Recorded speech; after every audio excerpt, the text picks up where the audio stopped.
All right, it's recording.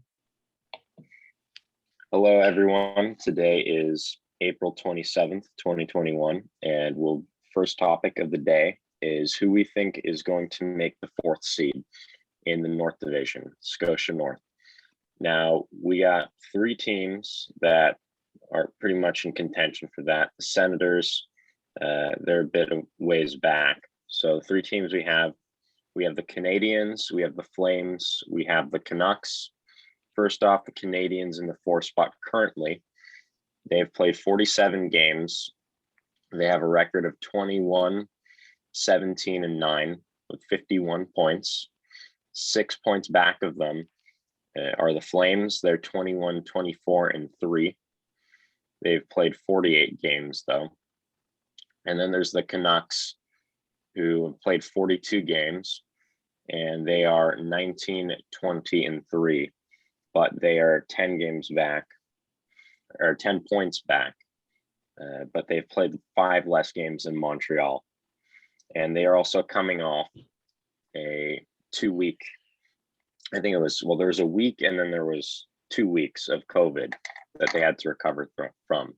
3-2 since coming back from COVID. Do they have a chance at making the playoffs? Evan, what do you think? I don't know with the Canucks. It's a sticky situation just because, they're all those three teams that you just listed off, they're inconsistent as can be. I mean, you look at the Canucks, they can go off for 5 goals one night and then the next night they're as cold as ice. So I think it's just really difficult to evaluate the teams that are in the Scotia North just because they're so unpredictable. I mean, you're looking at Vancouver, who no Elias Pettersson, which is huge offensively. I know he hasn't been as impactful as he has been in the past, but that's a power play guy right there that he's kind of like your David Pastrnak for the Boston Bruins, where he can just shoot the light out of that puck. So, I mean, that's a difficult loss. And, it just forces guys like Brock Besser, like Bo Horvat to really step up. And, I hope they can do it. I mean, Bo Horvat, those guys, they've just all been too inconsistent for my liking. Yeah. And speaking of consistency and inconsistency, you have the Flames and Canadiens, which they underwent 2 coaching changes. You had the Canadiens switching from Claude Julien to Marc Bergevin. Remember, they had a skid. They were, at the beginning of the year, they started off pretty hot, beating the Canucks a lot of times under Claude Julien, but then they started to slide and they fired him. They hired Marc Bergevin in his place, and then especially when the Canucks got COVID, they didn't even lose that much. They didn't lose much ground in the points because Montreal couldn't find a way to win, and the Flames struggled too. And the Flames, they fired Jeff Ward earlier in the season and replaced him with Daryl Sutter, former Kings coach. Now the Canucks, they have stayed consistent with Travis Green. Do you think that firing Travis, or my bad, do you think that the inconsistency at the coaching position will hurt the Canadiens Flames or help the Canucks, or do you think it has much of an impact at all? I don't know. I mean, I was kind of shocked when Claude Julien got fired. Like, I didn't think that was a coach that you really needed to fire at that time. Teams go through cold streaks, and I think there was just pressure in that Canadiens front office thinking like, we're struggling playoff wise. They haven't really made a push in a while in terms of like getting to a conference finals. That happened in the early 2010s. Hasn't really made that push since. So I think it's just a pressure move. Carey Price is getting up there in age. How many more prime years do you have left with him before you have to start looking at a Caden Primo? So I think that was just a little pressure move that I didn't think really made sense. I think the Jeff Ward firing made sense just because at the time, like I said, like the Flames were just inconsistent. Like there was one night where they would score 6 goals and you think that they're starting a hot streak, and then they would score 1 goal in their next 3 games. And I mean, as much as that falls on the players, it falls on the coach as well, just to get these guys to get into a consistent pace, because in the playoffs or down the stretch of games, you can't be inconsistent like that. So I just think the Jeff Ward firing made sense. I didn't think the Claude Julien firing made sense. And yeah, that's what I believe. Right. And you had a lot of struggles from the players as well. Shea Weber on the Canadians, he didn't score for, I think it was 22 games or something until I believe it was last night. Calgary, huge struggles with the goalies earlier. Markstrom, I remember he got pulled against the Canucks. David Rittich against the Senators, he gave up a goal pretty much from the blue line and banged his head exiting. So there was a lot of struggles from the Flames on that front. But against the series against the Canadians, they did win 2 out of 3. And right now they're sitting six points back. But I don't see how they're going to pull it off because they only have 8 games left. And they got to get at least, I don't know if they have the tiebreaker over the Canadians, but they're going to need at least 6-7 points to overtake them. I just don't see that's going to happen, how that's going to happen. But a lot of these teams have been very inconsistent this year. So we'll see how it goes. From the Canucks side, they have 5 more games in hand. It's just that they're playing a lot of these games in a row, and they don't have Pettersson. And Demko is also gone. He got hurt. I don't know when he's coming back. I know that they brought up Artur Silovs.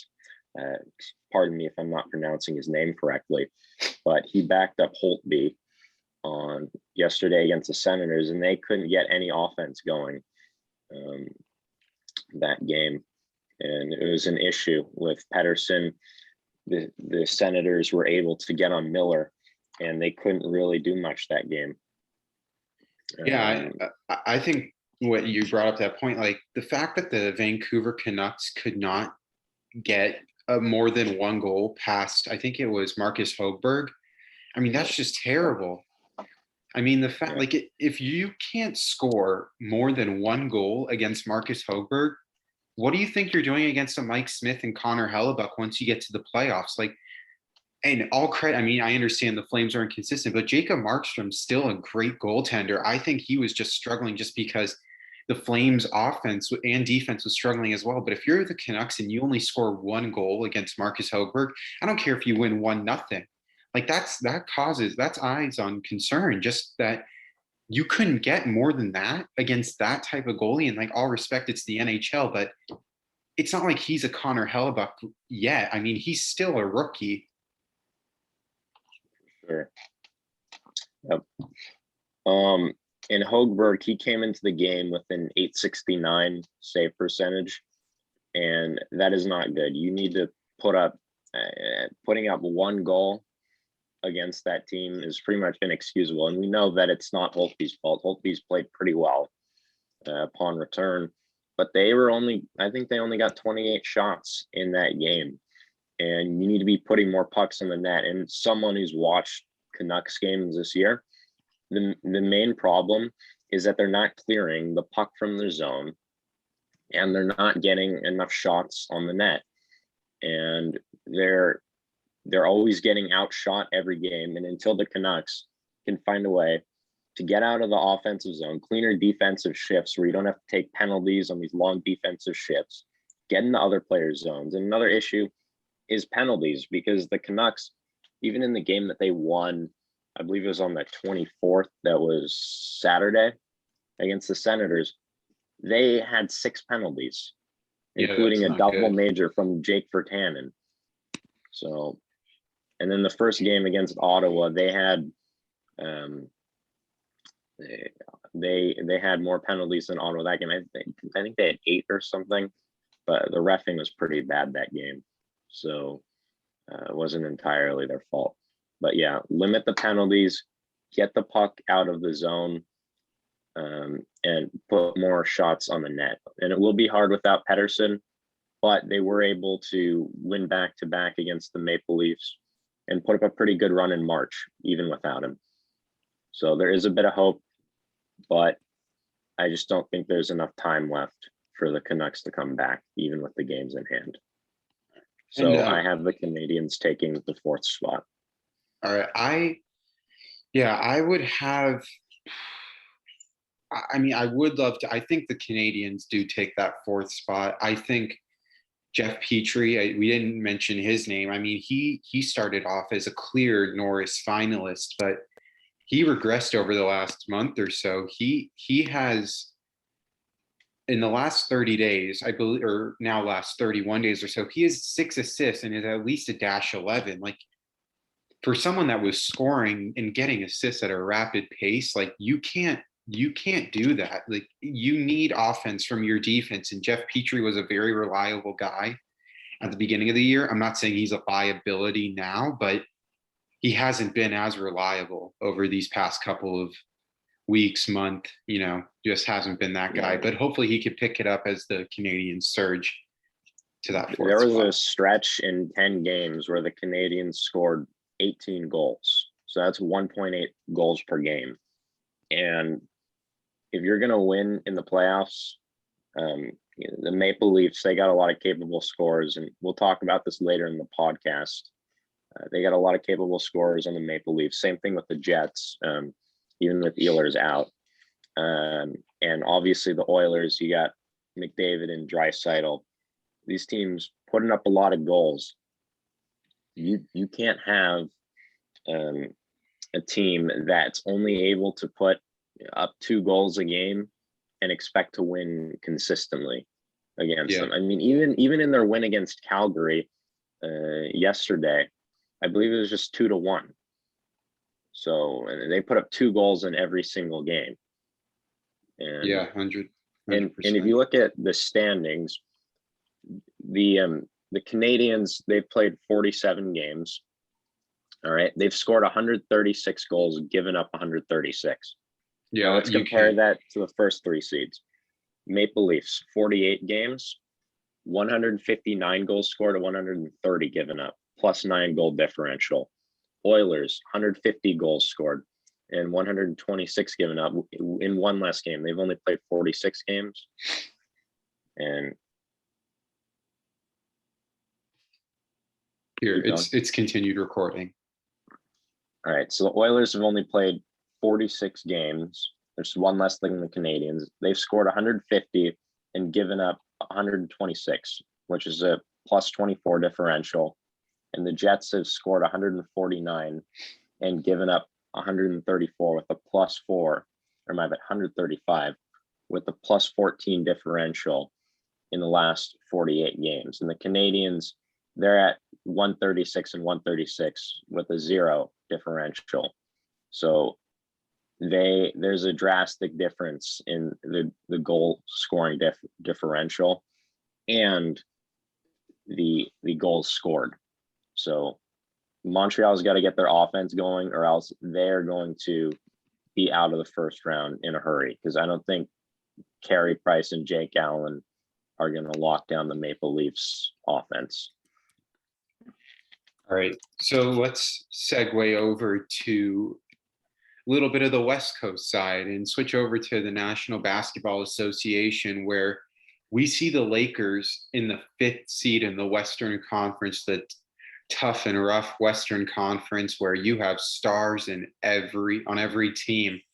And since injuries have derailed the Los Angeles Lakers, we saw AD miss about 30 games. LeBron is catching up, I believe, on about 18 games.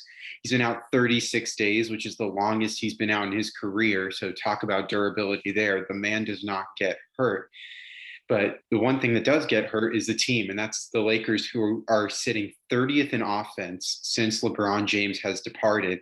Yet they are still first in defensive rating since LeBron and AD have been out. And I just think that speaks to the volume of Frank Vogel and that coaching staff. I mean, you look at that team that you don't think that they would be able to keep teams into 100, 110 points, but they're able to do that. They're not getting blown out by any stretch of the imagination. And if they are getting blown out, they're still only giving up 110 points or less. So it's not like offenses are railing this team. And I think once you bring LeBron back and you have LeBron, AD, and AD, I mean, that defense is just going to, good luck scoring in the paint against those boys. It's just their perimeter shooting has not been the best. They're in the bottom half of the league in 3-point percentage. They're in the bottom half of the league in free throw percentage, which are two things you need to be mid to top tier come playoff time. But I mean, even last year when they won the championship, they were still bottom in both categories. So it's just a matter of getting those points in the paint and not relying on your free throw shooting. But Chase, I just wanted to ask you, like, with LeBron coming back, but there's only 10 games left, how do you think that affects the chemistry that you also brought in Andre Drummond at the deadline, through the buyout market? Now AD's coming back. You got Ben McLemore from the buyout market in Houston. How do you think chemistry plays a factor into playoffs? And do you think someone like LeBron James, it's easier for a veteran like him and someone as smart as him to fit in right away? Well, yeah, you make a good point. And we have no idea how this whole team is going to function if you throw Drummond in there, because we haven't seen LeBron on the same court as Drummond. LeBron was injured when he first came to the team, so he's going to come back, and the Lakers only have 11 games left. So, and he's not even coming back now. It might take a little bit of more time for him to come back. Is it next week? Yeah, he's reported to come back sometime next week. They're eyeing that game against Denver. I believe that's on Monday. Monday versus Denver is what the reports are saying. And that only leaves him with about 6 games left. I mean, do you think the Lakers are still a contender, regardless of the fact that chemistry hasn't really played to their advantage? I mean, you got to think so, because LeBron, he's been to 10 NBA finals. He's won 4 of them. He's played with so many people over his career. He's played with Dwayne Wade, Chris Bosh, and then when he went over to the Cavs, played with Kyrie Irving and Kevin Love. And now he's played with Anthony Davis, and he got some time playing with Schroeder, Montrezl Harrell earlier in the year. And now he's got Drummond on the team. And that's someone that he'll have to adjust with. And I think it's perfect that he's coming back against the Nuggets, who are in the 4 seed right now. The Lakers are in the 5 seed. So if the playoffs started today, they would play the Nuggets. Mm-hmm. So he'll get to experiment. Although I don't know if the Lakers will still be in the 5th seed by then, because the Mavericks are in the 6th seed, and Lakers are 2.5 games ahead of them. But there could be a chance that they could play the Nuggets later in the playoffs. But as it stands now, Nuggets are a likely team that they might play. And LeBron and everyone else, even if they don't win the game, they're going to be able to experiment with different defensive schemes, different offensive schemes. And he'll get back in the rhythm. I have confidence in him. He's one of the best players to ever play the game, and he's got probably the best supporting cast he's ever had around him. I mean, if you think that last year's team was stacked, this year's team's even more stacked. So I think they still can go the distance. Yeah, I agree with you. I mean, I think it's LeBron James. That man has played with anyone and everyone, and I think it would be easier for him and Andre Drummond to adjust, just because, I mean, with LeBron James being the floor general, all Andre Drummond has to do is set a screen and boom, you got 2 points with that alley-oop assist. And I think now that LeBron James has gotten older and has become more smarter with his body, like, he's not driving to the rim as much as he used to in his like real prime, when he was in his mid to late 20s, early 30s even. Now that he's 36, I mean, he led the league in assists last year. Like, make no mistake, this guy has definitely turned into pass first. And I think that the best option, and hopefully they can get that 5th seed, because I think they could easily beat Denver in 5 games if they are the 5th seed and they do end up playing Denver, just because you look at the matchups. I mean, check the game notes. Anthony Davis has absolutely dominated Nikola Jokic. And I mean, without Jamal Murray, it makes it a lot easier for these boys to just rack up on Michael Porter Jr. and Will Barton, and I mean, they have depth at the center position for days. And I mean, I know the Nuggets have, JaVale McGee and Aaron Gordon, but the Lakers have Drummond, Schroeder, Kentavious Caldwell-Pope. I mean, make no mistake, Caruso could easily be an all-defensive team if he got more minutes on another squad. Just with the Lakers, there's so much there that you just look at that team, and even Talen Horton-Tucker, who was a second-round pick, I believe he was the 42nd pick back in the 2019 draft. And I mean, that dude's a defensive monster as well. So I think with LeBron coming back, I think it's going to be a smooth transition. I don't view it as something catastrophic. I do think the one issue, though, is the amount of games left in the season. I think if you are Frank Vogel and you're trying to figure out which rotations mesh beautifully together, I definitely think that you need more time just to figure out your quote unquote death lineup, that lineup you're going to send out in the clutch moments. But I mean, I believe in this coaching staff. They've endured a lot, and I think that this is going to be a smooth transition. And I don't know, the league being so wide open right now in terms of the Western Conference. I don't know who comes out of the West.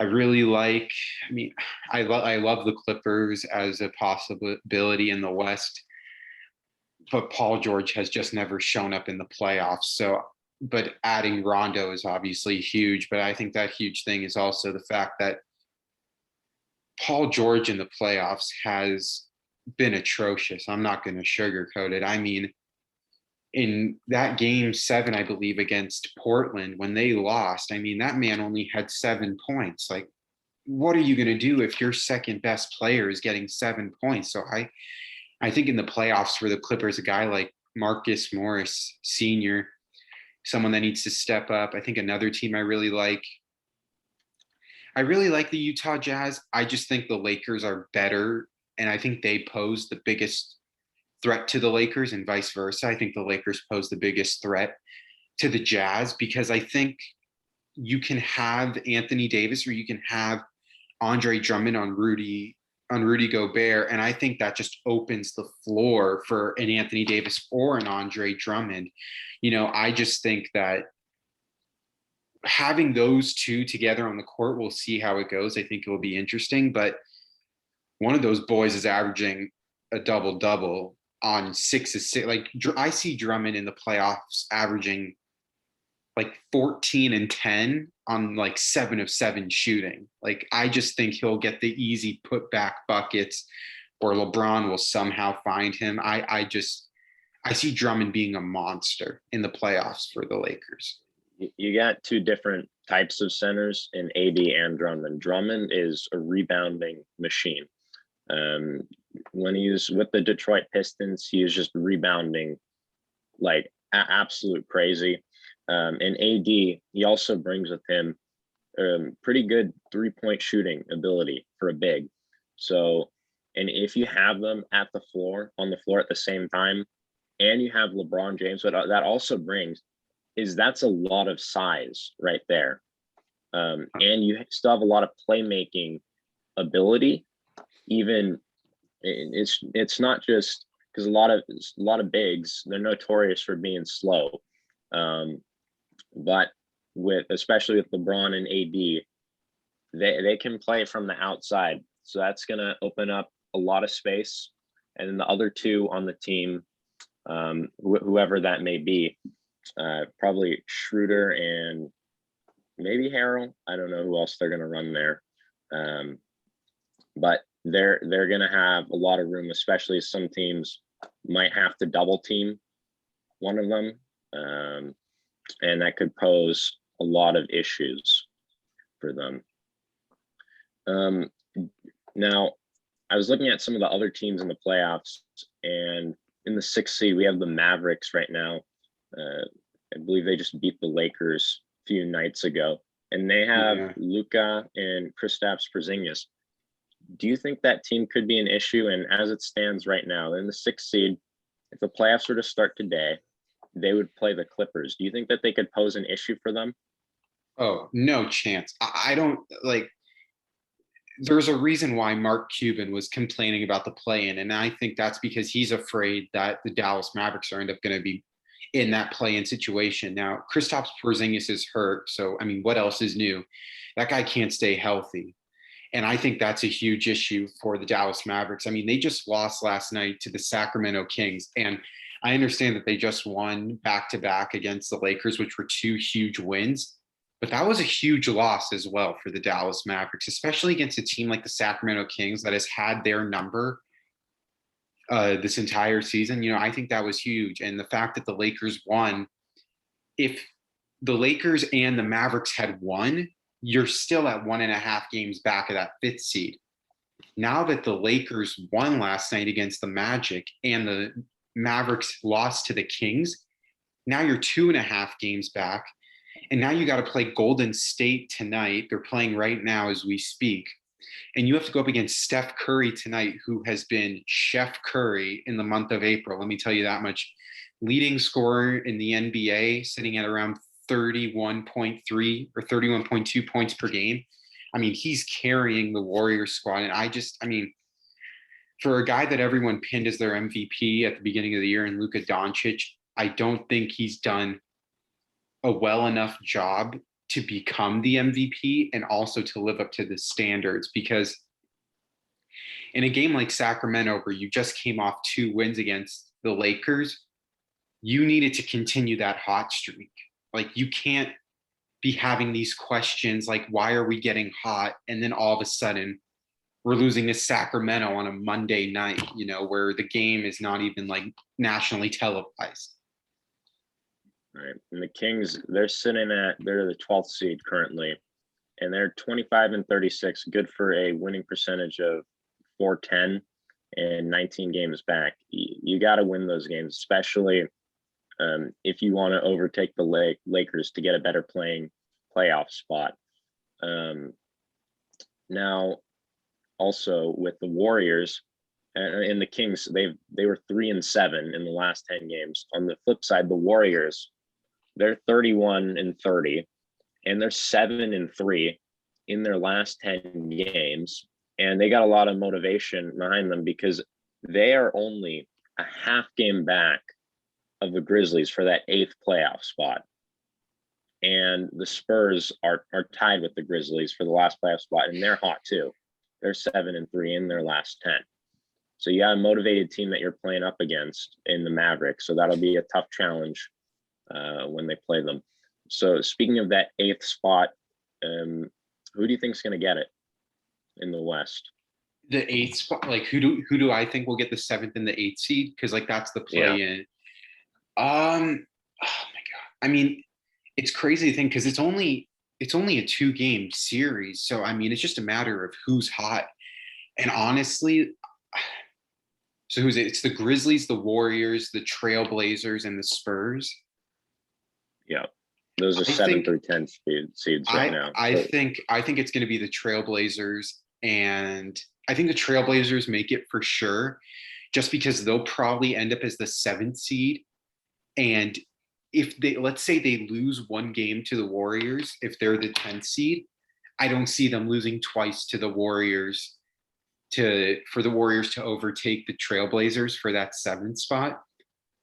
The Spurs and the Grizzlies is kind of tough because, you know, DeMar DeRozan can go hot one night and stone cold Steve Austin the other night. Like, he can just go stone cold. So, I mean, I don't know. And Ja Morant hasn't really been that great. You know, he's averaging around 17 points per game. And if you want him to be your future star, I understand it's his sophomore year, you need to be averaging 20 points per game. And I know like Valanciunas is there. I know they've like Jaren Jackson Jr. He's now back, you know, after getting hurt last year in the bubble.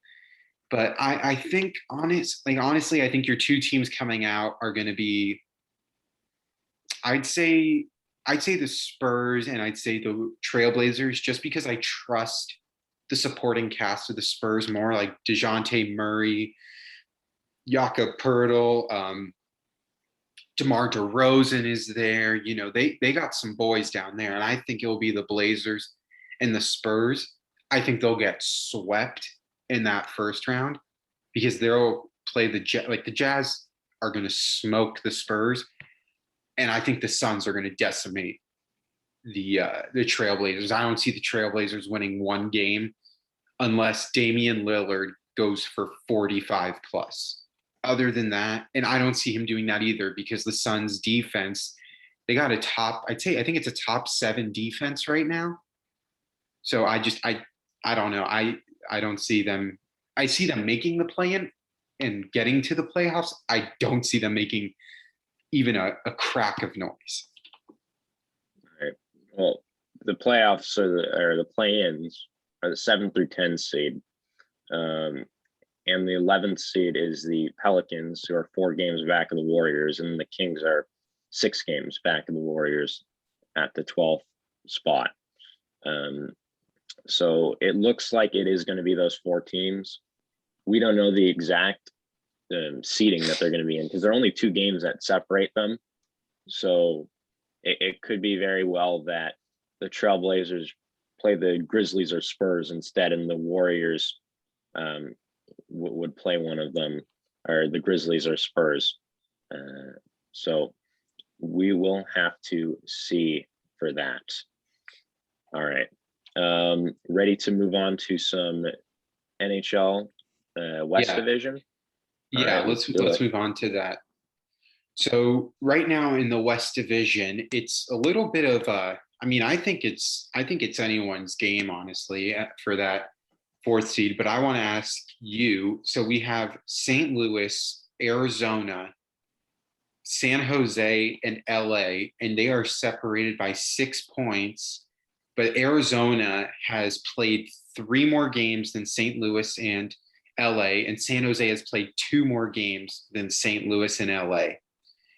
Now you look at the Kings' schedule the rest of the way, and it's pretty favorable for them. They have 4 games. They have a home and home series with Colorado where they'll play 2 down at the Pepsi Center and then 2 at Staples Center. But then the rest of the way, they're playing Anaheim and I believe San Jose. So in St. Louis is playing 6 of their next 9 games are against Minnesota, Colorado, and Vegas. And those teams have already clinched. And they've been pretty damn good this season. So my question to you is St. Louis, who now sits at 21-19-6, and they currently hold the 4th seed. Do you see them staying in the 4th spot? Or do you even see, now I texted you this last night, I see a dark horse like maybe LA getting that 4th seed just based on their favorable schedule? Well, the truth be told, when I first looked into this, it seemed like the Blues and Coyotes were the ones contending for that 4th spot. Now the Coyotes, they've been really cold as of late, and I had faith that the Coyotes, had a real chance at getting the 4th spot with the easy schedule ahead of them.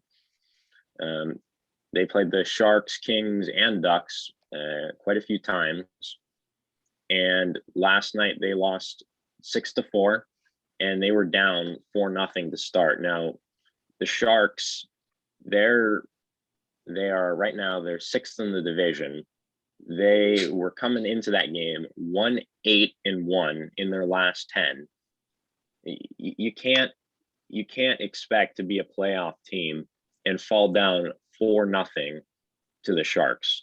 That's just ridiculous. And I just think that game, and having 3 extra games over the Blues and the Kings is just, I just don't think it's going to work. Now, and also their point differential. You look at their point differential, they have a -24 in the season. And the Sharks have a goal -36. differential. Goal differential. Yeah, goal differential. My bad. The Blues have a -8 and the Kings have a -13. So, obviously goal differential doesn't mean everything, but when you're talking about keeping it a close game, and especially having defense, the Kings and the Blues have much better defense than the Coyotes and Sharks do. And even with those extra games in hand, especially the Sharks, they've given up 167 goals in the year. Coyotes 156, although they have had Um, they've had more games played. The Kings, or the Blues have already scored more goals than the Coyotes have, Mhm. and they've played less games, and they're at a -8 differential. An issue for them was that Braden Shen, I think he just scored his first goal in Yeah, Braden his Shen last was cold. 19 games. Yeah, Braden Shen was someone who was at like a point per game, but over this last stretch has really digressed. I mean, I understand the whole injury to Vladimir Tarasenko, but talk about a guy who hasn't really been reliable since his return. I mean, I am not expecting him to score at a rapid pace, just granted the fact that he was out for a year or so. But I mean, that guy needs to figure it out, because if he doesn't have it figured out now, I mean, I don't know what it's going to be like come playoff time. And Yeah, I mean, with Arizona, you can't go down. Like, if you're trying to make a playoff push, you can't be losing 4-0 to the Sharks, who were just coming off an 8-game losing streak. Like, those are the gimme games, and they did not take advantage of that. And I think in large part has to do with their goaltending. I mean, all respect to Darcy Kemper, that's not a guy that even could get you to the playoffs. I mean, I think you need better goaltending. And all respect to Aiden Hill, who carried that team on his back. You know, I think he started about like 10 straight games, even starting the back-to-backs. But the reason was because you don't have goaltending depth. And if you look at a team like Vegas, who's sitting comfortably in first, or not comfortably, but they're 34-11-2. I mean, you have Fleury and Leonard. Leonard could be the starter for St. Louis. I mean, not St. Louis. He could be the starter for Arizona. Like, the Vegas has two starters that they have the luxury of playing every other night.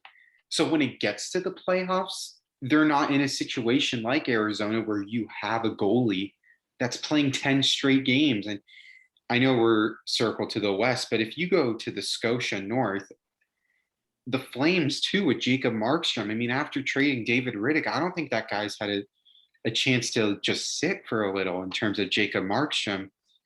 So I just think when you look at the teams that need something to get over the hump, I think Arizona, it's goaltending. I think St. Louis, I mean, I would say bottom six scoring, just because I know it's a struggle to find that, but I think that's something that you can almost, if you can't find it, you got to figure out somehow to get your team to score, because the goals can't just be coming from Perron, Shen, and Ryan O'Reilly. Like, that can't be your whole stat sheet. And that was practically your whole stat sheet in that win against Colorado. So, I mean, come playoff time, you need depth. And I think that's something. But I do think the for Kings could make some noise, though. yeah. I mean, I would say as of now, I think that the Kings are going to finish fifth. They do have a more favorable schedule than the Blues do, but with the Blues they played the same amount of games. They have a 6-point advantage, and there's only 10 games left. And, despite the injuries to Colorado, they looked pretty good in that series. I believe they took 2 of 3. Is that right? And they had a No, yes, they took 2 of 3. Or no, they took one of those 3 games against St. Louis, because Jonas Johansson got smoked. I'm Uh, talking about the Blues. The Blues oh, the took 2 of 3 Blues. against Yes, the yes, the Avs. Blues. Yes, they did. Yeah. Granted, So against backups. yeah. So they still had a 4-1 win, and um, I know that Grubauer was out and Rantanen was out, but also Binnington really stepped up, only giving 1 goal against an Avalanche team that still has players, very capable players like Landeskog and Makar. It's a very dangerous McKinnon, lineup. Dave Yeah, how McKinnon. did I forget him? I mean, Yeah, they have, see, the thing with the Avalanche is that they have depth. Like, they have, like, I know Brandon Saad just got hurt. He's out 2 to 3 weeks, but Burakovsky is incredible. for a like a depth player. And yeah, I just wanted to say that. I mean, they got some boys that could score at any given moment.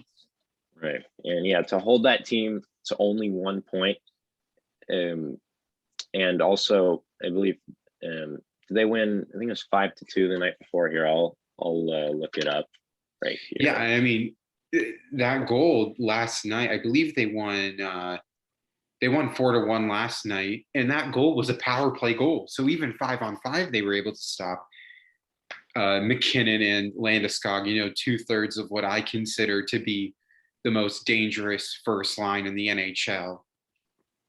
Well, I think the Blues, they went 1-3 that series. I guess the Avalanche lost another game in between that I was confusing with, but I'm looking at their game on April 9th. They beat the Wild 9-1.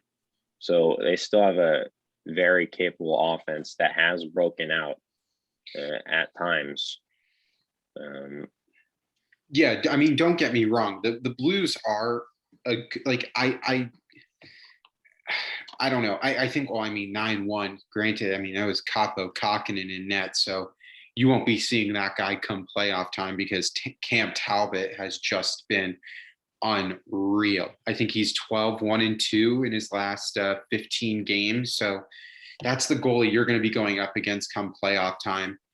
So it's not going to be Capo Kakinen, who was could even have been in contention for Calder just based on the way he was playing, but has really, really digressed as of late and has made it easier for the Wild to give Cam Talbot that starting role. So, these teams at the top of the division have already clinched. They're way yeah, ahead of everyone else. And these teams, they've only given up. Vegas Golden Knights only 103 goals allowed through 47 games. Avalanche yeah, 112 through 46, and the Wild, even with that 9-goal game, have only given up 123 in 47 games. So, and compare that to the next best team in the division defensively is the Kings with 137 goals through 46 games. So you got yeah. three very elite defensive teams in the top of the division, as well as offense. I mean, they're just elite all around. And regardless of whoever gets the fourth seed, I got the Blues making it, but I just cannot see how they're going to beat any of those teams. Yeah, because like with that round robin, I think it's the one place. I think Vegas plays St. Louis, I believe, based on because I think you just play guys in your own division and then it kind of scours to the final four teams are the best teams in each division. So Vegas will play St. Louis that first round. And I mean, my God, you look at Vegas, like forget their offense. Like, I mean, look at their defense with Shea Theodore. I mean, he was picked up in that expansion draft. You trade for Alec Martinez. I mean, if you also just want to talk about acquisitions, I believe they traded or signed Robin Leonard. You traded for your captain, Mark Stone. You signed Alex Pietrangelo, who hasn't lived up to that contract this year, but, just new system after being in St. Louis for so long. I'm not going to, attack him just yet. And I mean, you look at Marc-Andre Fleury, who was banished by the Penguins. Penguins decided to keep Matt Murray. Now Matt Murray's in Ottawa. So, I mean, and I heard from reports that Jim Rutherford, the GM of Pittsburgh, called George McPhee to ask if Marc-Andre Fleury was available in trades. And they shut that down pretty quickly because they know that, I mean, in a playoff series, these goalies can even be playing every other night. And I'd be comfortable as a Vegas fan watching either one of these goalies defend the crease. I mean, it's just for an expansion team to have this much success, it's insane. Like I can't even think of a time that an expansion team went to the cup their first year, had I think 90 points their second year and now has 70 points this year and they've only lost 11 games in regulation. Yeah, they have the least amount of goals allowed in the league. So you definitely know that you can be quite comfortable with either of them in that. They've also won 9 in a row. So this team is hot, and we can segue into, I guess, every team's playoffs needs. The Golden Knights, do you think they're the most complete team in the playoffs this year?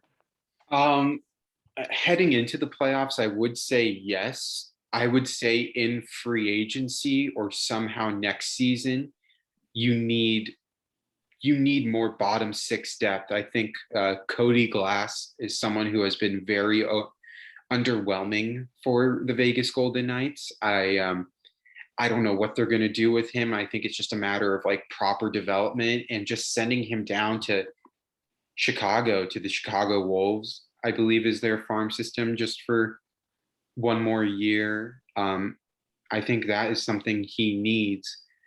Uh, I do think they're the most complete team heading into the playoffs. I mean, you look at that first line, and another person to point out, Chandler Stevenson, who was a fourth liner in Washington not too long ago and is now first line center along Max Pacioretty and Mark Stone. I mean, I have them as my third best first line in the NHL. I have that three-headed monster in Colorado as number one. I have Boston as number two with Marchand, Bergeron, and Pastrnak. And then I have Vegas as number three just because that scoring that they get from that first line, and I'm not even talking about three forwards. I'm talking about the defense too, because you have Shea Theodore on that first line.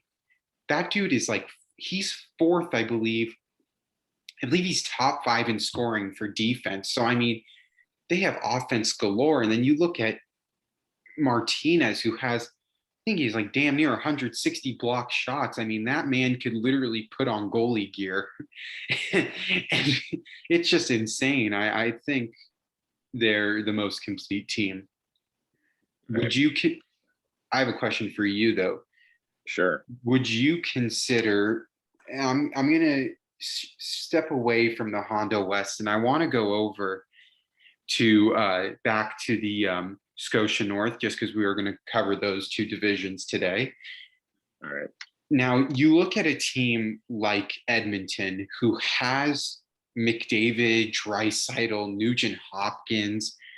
There were reports that at the trade deadline that Taylor Hall wanted to come. Obviously, he's now killing it in Boston, who I think they should re-sign. I believe Boston needs to re-sign Taylor Hall, and they have the money for it. But with Edmonton, I mean, they've made the playoffs. They just haven't won rounds. And I think they've made the playoffs. I think they've missed it. No, I'm sorry. I think they've made the playoffs like three. Maybe they made the playoffs like 3 of the 4 years that McDavid's there, but they haven't made any noise.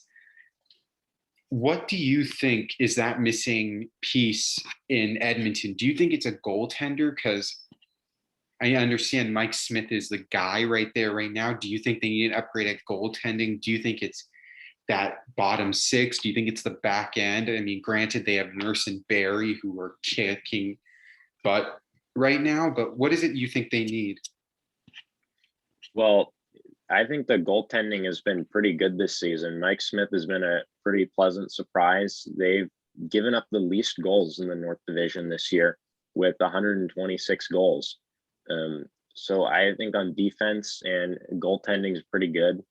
I gotta say it's got to be bottom six depth. I mean, Edmonton is notoriously known as a one-line team, and a lot of that scoring has come. I mean, you would expect a team with McDavid and Draisaitl to lead the division in scoring, and although they do have 2 less games than the Maple Leafs, they still have 9 less goals. And to me, that's kind of surprising when you have McDavid and Draisaitl on your team. So if they can get the bottom 6 involved in scoring, that could probably take a lot of pressure off. But I do think the Oilers are probably the most complete team in the Scotia North. The Maple Leafs, they've had goaltending problems at times, especially with Rittich lately and Campbell, and there's been a lot of issues there. They still only given up 130 goals. Well, but compared to some of the other, I mean, it looks like pretty much everybody's in the 130s for the North Division. There isn't really that much of a disparity in the goals given up. But goaltending has been an issue nonetheless. With the Jets, Hellebuck looked good, but he's, he didn't do that well in the series against the Maple Leafs. And against the Oilers, he gave up a hat trick to Connor McDavid. So there's that. And then the Canadiens, I think the Canadiens, their goaltending has been pretty good with Price and Allen, but their offense is just way too anemic, especially of late, to expect them to win against the Maple Leafs, who I think the Maple Leafs, they probably have the most depth. That's the Maple Leafs advantage. Even like their fourth liners, VC and Boyd, the Canucks picked them up, and VC was playing on the second line. So you know that this team is deep when they can just shell those players off. Well, I think, yeah, I do think the Leafs have a decent bottom six. I think Nick Foligno was a great pickup to have. I think that's a nitty gritty guy that provides leadership and goal scoring. And I think playing him in your top six is why you brought him there. He's definitely not a depth guy, especially for how much you gave up. You can't have him playing with guys like Zach Hyman. And I think someone like Zach Hyman is someone who might have to step down to that, maybe step down to that third line at times. Like, I just don't know how Sheldon Keefe's going to run it, but you definitely need to keep Tavares and Nylander together. And I think you need to keep Foligno, Matthews, and Marner together, because I think with Foligno's IQ, like, he's a smart hockey player. I think he meshes well with those two guys. And wasn't Hyman injured? I thought Zach Hyman's injured now, but I mean, he'll probably be back come playoff time. But I was gonna say that maybe the Jets were your most complete team, but with that, I like Nick Ehlers is out now, but if he comes back playoff time, I think that's your most complete team, just because they can roll so many lines with Scheifele, Wheeler, Connor, Ehlers, Dubois, Stastny, and your fourth line with like Perreault, Lewis, like they're still getting they're not getting a decent amount of goals, but they're still providing you that PK and penalty kill and that depth that you need and that fighting skills. And I mean, their defense with Pionk and Morrissey, and then you have Brossoit and Hellebuck. I mean, I think they're your most complete team, granted the health of Nikolai Ehlers come playoff time. Right. So with the Jets, I want to talk about two players you didn't touch on. First player is Andrew Kopp. He's had a surprisingly good season. I remember he had 4 goals against the Canucks, and he's on the third line with Appleton. Is he on the third Mason line? Appleton. Pretty sure. Yeah, on the third line with Appleton, and one of the better third lines in the division for sure. And then there's also Jordy Ben. The Jets picked him up at the trade deadline, traded a 6th-round pick to the Canucks to pick him up. And that gives a bit more depth at defense. I know that the Jets, a lot of the fans were complaining about how bad their defense was. And, I mean, looking at, they've given up 135 goals in 48 games. I don't know how much of the recent goals have been on Hellebuck or on the defense. I mean, no, Hellebuck gave up 6 last night. I think he gave up I know he got pulled in the Leafs game again too. I mean, Hellebuck has been really, I know he's been really bad lately, but Andrew Kopp was an interesting point, because I think that's someone who can fill in for Ehlers during the regular season. I mean, he's no joke too. Right. I just don't see the Jets as the most complete team. I thought that they were a few weeks ago. That's when they had Ehlers in, and when Hellebuck was playing really well, and they picked up Jordy Ben at the trade deadline to help out on defense a bit. And Jordy Ben's not elite, but He's a third line. he is a nice addition to the defense. 100% agree. Yeah. But he, it just doesn't seem like you compare that team to the Oilers or the Maple Leafs, like right now, especially what's happening. They've lost 4 in a row. I can't say that they're better than the Oilers or the Maple Leafs. I do think they're better than the Canadiens, but I think that the Oilers and the Maple Leafs are the best team in this division, and the standings reflect that. So, all right. Do you want to talk about the Avalanche and Wild real quick before we go off? I know we touched on the Avalanche a little bit with Grubauer and Rantanen out. When they're back, do you think that they could pose a threat to the Golden Knights to win the division? Do you think they're going to beat the Wild? As it stands, they play the Wild right now. Well, okay. So what I seen from Adrian Dater, who's a senior writer for the Colorado Avalanche, is that Grubauer is expected to play Friday night against San Jose. And there are reports that Mikko Rantanen might also be back that game, and Jonas Donskoy, who is a great second line guy. I mean, I would love Vegas to beat St. Louis and for Colorado to beat Minnesota, because I think that could be the most incredible playoff series between Vegas and Colorado. I think when healthy, I give Vegas the edge, just because I think it looks like they have fun. It seems like the goaltending would favor Vegas. I think if there's one in that playoff series, if Fleury isn't feeling it for whatever reason and you're comfortable with Leonard, then you're comfortable with Leonard. But if Grubauer isn't feeling it one night, you're kind of screwed, because you're not putting in Jonas Johansson or Devin Dubnyk in a playoff game. I just think line for line, I think Matthias Janmark was a great pickup for Vegas. I think Alex Tuch has been huge for Vegas this year.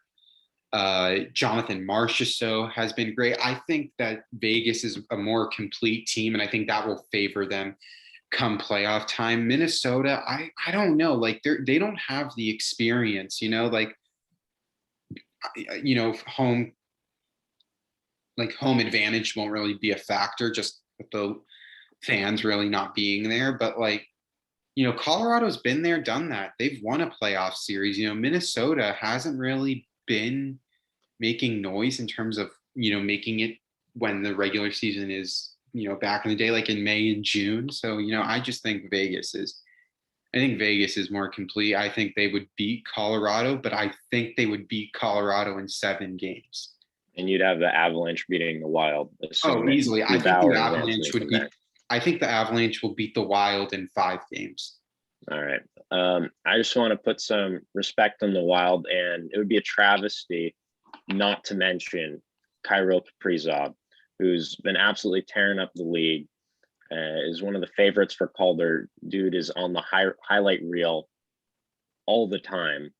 And he's been one of the big reasons why the Wild have won 7 in a row. And with Cam Talbot as well, this team, even if it doesn't pan out this year, they could be a dark horse, but it's going to be tough coming out of the West. If they're in the 3 seed, they're going to have to play the Avalanche, beat them, and the Golden Knights. That is a tall task for sure, but they have a lot of talent on that team. So we'll have to see and really evaluate it from when the playoffs start, see the matchups, see who's healthy or not. But as it goes right now, the Wild are pretty hot, and on all these teams It's just crazy that only one of these teams are going to come out of the West Division. In a normal year, these teams could all be in the semifinals. But Yeah, just the way the season is, it's going to be. I believe it's like the West plays the Central, and then like the two Eastern Conference teams play each other, and then it's just kind of like a battle till the end. But yeah, you're right. I think it sucks, but at the same time, it's like, what are you gonna do? right. All right. Well, that should be it for our April 27th podcast. Let us know if you liked it or topics you'd like us to discuss in the next podcast. And that should be it from me. Any final words from Evan? No, all right. Thank you for listening, guys. Thank you. Thank you. All right.